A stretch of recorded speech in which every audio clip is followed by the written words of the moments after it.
You got an organ going there, no wonder the sound has so much body.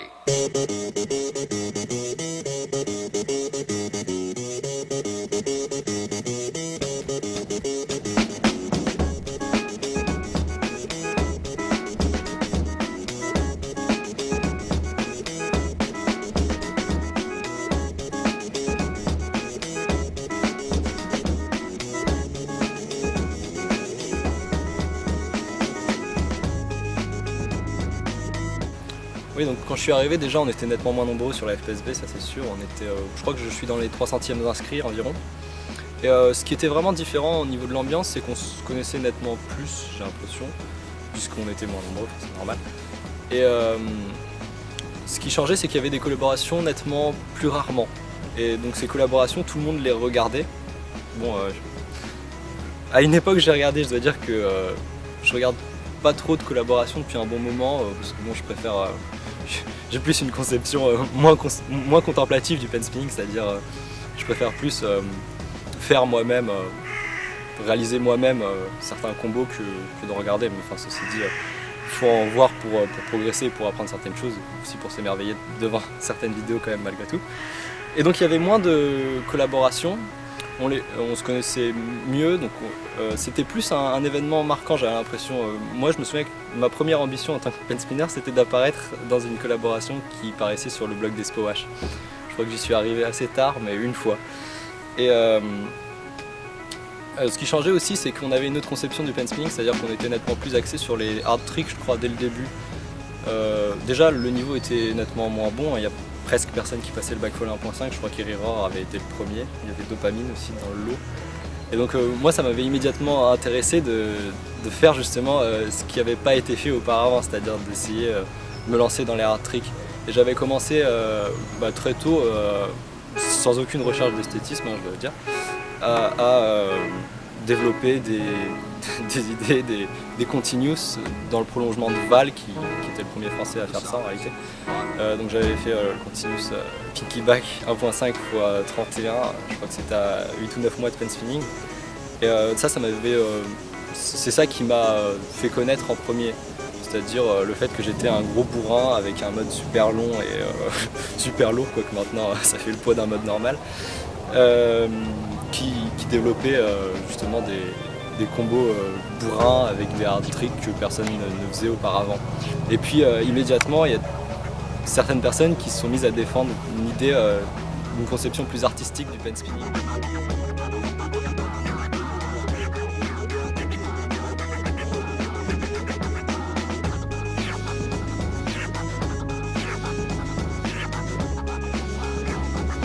Oui, donc je m'étais rapproché de Pyralux, on avait fait une tag ensemble, parce que justement c'était un pen spinner qui cherchait à développer quelque chose de nouveau, qui faisait quelque chose qui n'avait jamais été fait auparavant, là réellement je pense. Et j'ai l'impression qu'il réfléchissait pas trop à ce qu'il faisait, mais il développait quelque chose de vraiment original et ça me donnait l'espoir justement qu'on puisse développer une nouvelle forme de spin. Il m'a pas mal inspiré, hein, comme beaucoup d'autres. Et à part ça, j'ai plus de nouvelles de lui non plus, donc si vous voulez en avoir, il faut pas me demander.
Donc déjà, j'ai vraiment eu l'impression d'avoir dû donner quand même le mieux le meilleur de ce que je pouvais faire.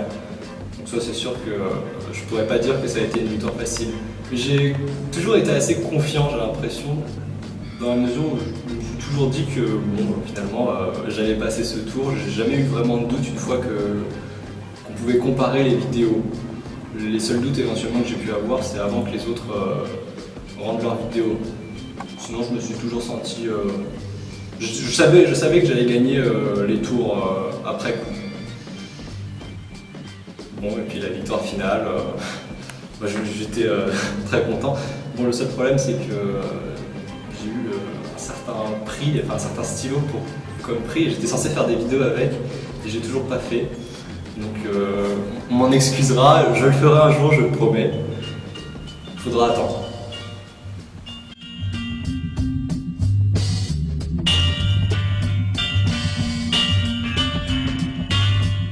Et je pense que c'est ça qui a marqué mon évolution dans le pen spinning, c'est-à-dire cette recherche cette volonté de faire coïncider le côté technique, le côté attrayant qu'il y a à faire quelque chose de difficile, quelque chose qui n'a pas été fait. Bon, maintenant c'est quand même rare de pouvoir faire quelque chose qui n'a pas été fait, et l'aspect esthétique, purement esthétique. Mais il y en a beaucoup qui veulent développer une conception artistique du pen spinning, et ceci dit, ce que je me suis rendu compte, ce qui me déçoit en fait le plus, c'est que j'ai l'impression qu'il ne peut pas y avoir de pen spinning purement artistique, c'est-à-dire ça restera toujours une sorte de moyen de distraction, ça restera toujours au niveau d'un sport, quoi que ce soit plus artistique, parce que peut-être plus raffiné que certains sports, dans la mesure où il y a quand même une volonté de faire quelque chose qui sera beau ou qui tendra vers une certaine signification artistique, mais ça peut pas être un véritable art dans la mesure où j'ai l'impression qu'on ne pourra jamais transmettre un message à travers le pen spinning.